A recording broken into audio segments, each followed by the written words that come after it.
From the moment he stepped onto the stage as a child, something about Michael Jackson felt otherworldly, a mixture of raw talent, enigmatic charm, and a weight in his eyes that seemed too heavy for someone so young. Born on August 29, 1958, in Gary, Indiana, to a working-class African-American family, Michael was the 8th of 10 children.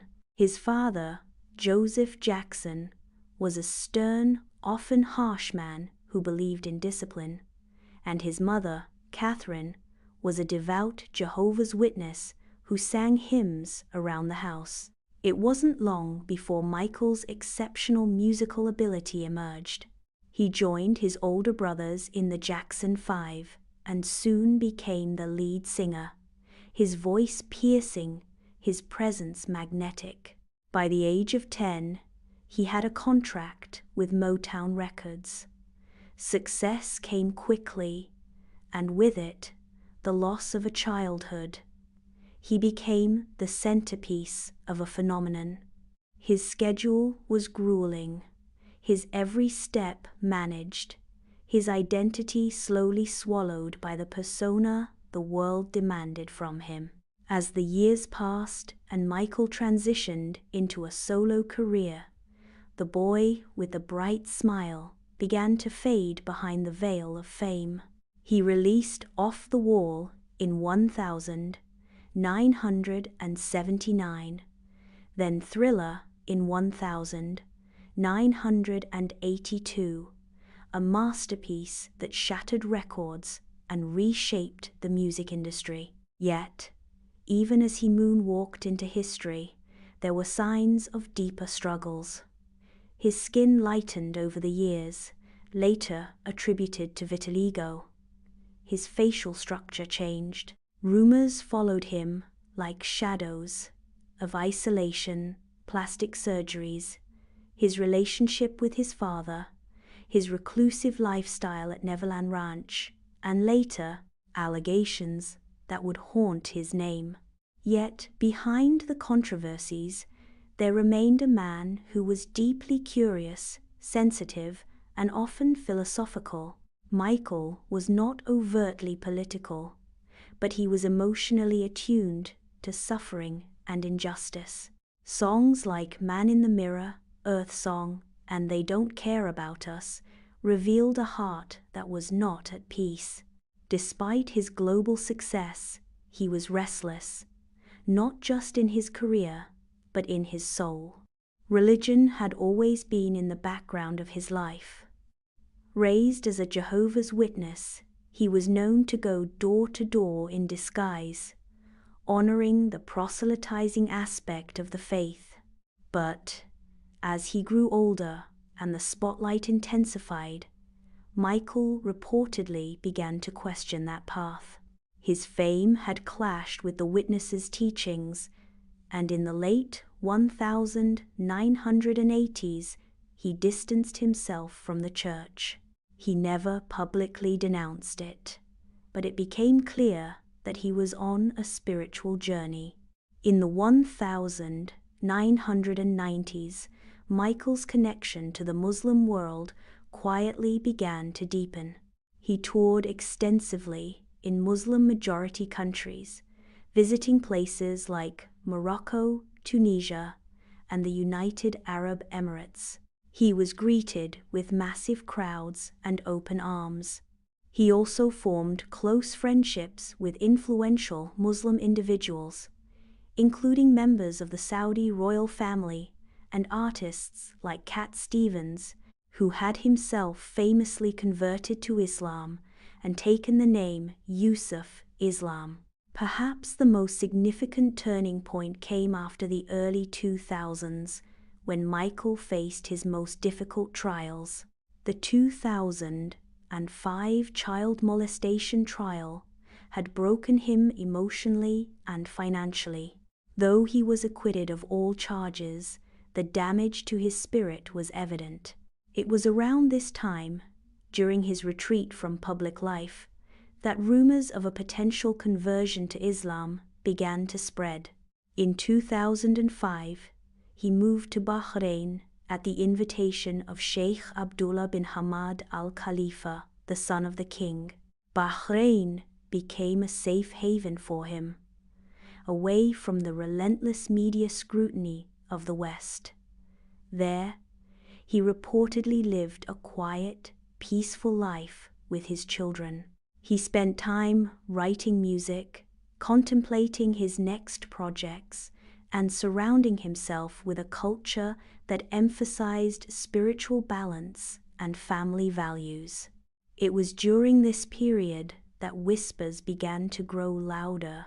Reports surfaced that Michael had been reading Islamic literature, asking questions, and showing a keen interest in the faith. A particularly pivotal claim came from Jermaine Jackson, Michael's older brother and a known convert to Islam since the 1980s. In an interview, Jermaine said that Michael had expressed deep admiration for Islam, especially after spending time in the Middle East. Jermaine even said that Michael had spoken to him about the peace he felt around Muslims and the structure Islam gave to daily life. But the most explosive reports came in 2008. According to a British tabloid, The Sun, Michael had converted to Islam in a private ceremony at a friend's house in Los Angeles. The report claimed he had taken the Shahada, the Islamic declaration of faith, in the presence of witnesses, including Dawood Warnsby and Idris Phillips, both Muslim converts and artists. It was alleged that he had adopted the name Mikhail after one of the angels in Islamic tradition. The story sent shockwaves through the media, but it was never confirmed by Michael himself. His publicist at the time denied the conversion, while others claimed it had happened in private and that Michael was simply not ready to discuss it publicly, given how delicate his reputation had become in the West. As with so many things in Michael's life, the truth was cloaked in layers of ambiguity. Was he truly a Muslim? Was it a genuine conversion? Or simply part of a broader spiritual exploration? He had also been seen wearing Islamic-style clothing during his time in Bahrain, and had attended mosques, but had never been spotted openly praying or adopting a fully Islamic lifestyle. Some close to him said he appreciated the principles of Islam, particularly the discipline and the emphasis on inner peace, but they weren't sure if he had formally embraced the faith. Others, however, insisted that he had, but that he was too afraid of public backlash to confirm it. After all, this was a man who had already been demonized by the media for his appearance, his lifestyle, and the allegations against him. Publicly embracing Islam could have triggered a storm of controversy in post-9/11 America. By 2009, Michael was preparing for a massive comeback tour, This Is It. Rehearsals were underway, his energy was returning, and there was a sense of urgency in his movements. Those who worked with him during those months described a man who was focused, quiet, and deeply introspective. He spoke often of legacy, of leaving behind something meaningful. He seemed to be seeking not just artistic triumph, but spiritual closure. Then, on June 25, 2009, the world stopped. Michael Jackson was dead.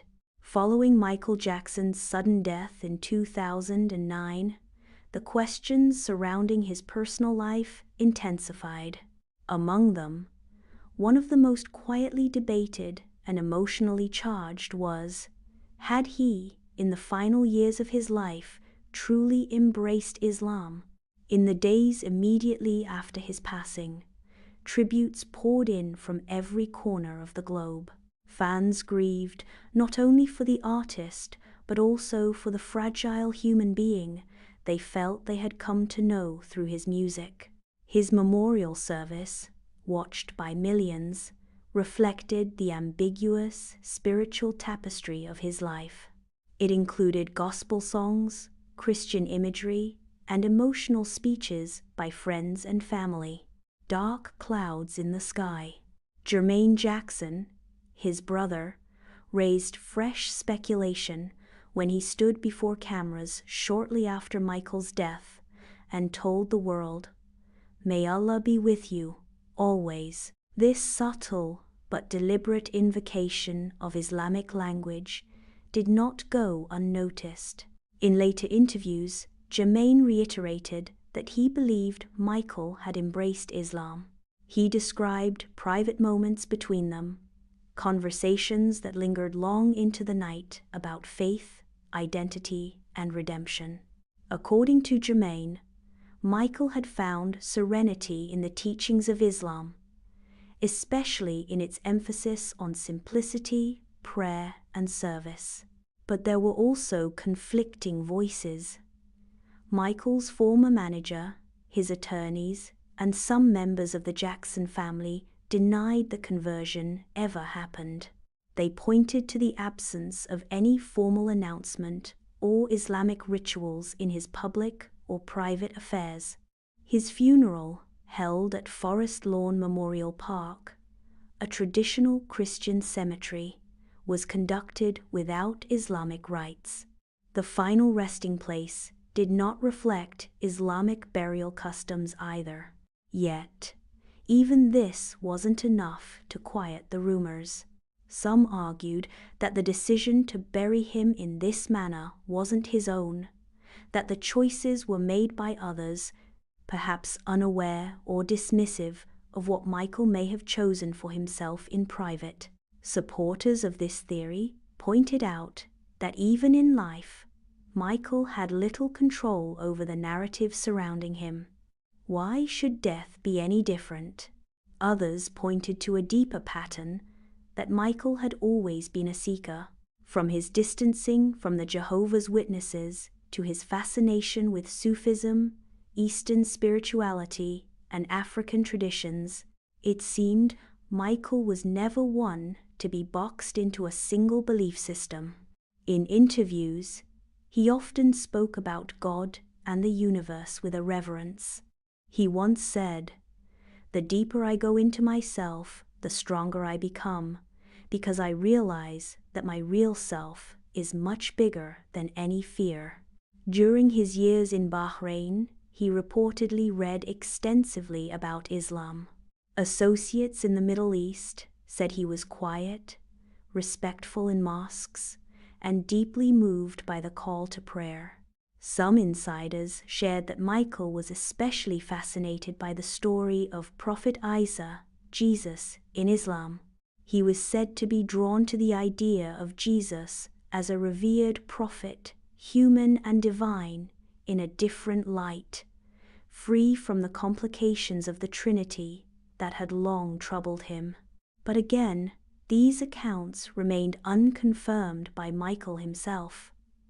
Then there was the claim of a private conversion ceremony. According to some sources, it had been an intimate affair. No cameras, no press, just a quiet affirmation among trusted friends. But the lack of documentation and the choice of total silence from Michael made it impossible to verify. Some argued that if he had converted, it would have been leaked in more detail. Others disagreed, saying that in the wake of the 9/11 world, where anti-Muslim sentiment ran high, Michael might have felt too fragile, too scrutinized, to make such a declaration. And yet, what does it mean to convert, truly? Is it a ceremony, a label, or a turning of the heart? If Michael Jackson, in his solitude, found peace in reciting the name of Allah, or in the silent rhythm of daily prayer, could that not be faith in its purest form? In his final years, he appeared more reflective, more subdued. The themes of his later work, Healing the Planet, caring for the broken, and finding light in darkness, were increasingly spiritual in tone. Even the lyrics to Speechless, a love song he once said was about God, pointed toward a man who saw divinity in simplicity. Your love is magical, that's how I feel. But in your presence, I am lost for words. The truth about whether Michael Jackson formally embraced Islam may never be known. Perhaps it doesn't matter. Perhaps what matters is the journey of a man who, despite immense fame, kept searching for a place to rest his heart, for meaning, for forgiveness, for God. Michael Jackson lived in a cage of public opinion, a world that rarely allowed him to be human. And yet, in private, he may have been closer to something sacred than the world will ever realize. Maybe he became a Muslim, maybe he didn't. But in the quiet spaces between his music, in the hush of his later life, it seems clear that Michael was reaching for something eternal. Not applause, but peace. And maybe, just maybe, he found it.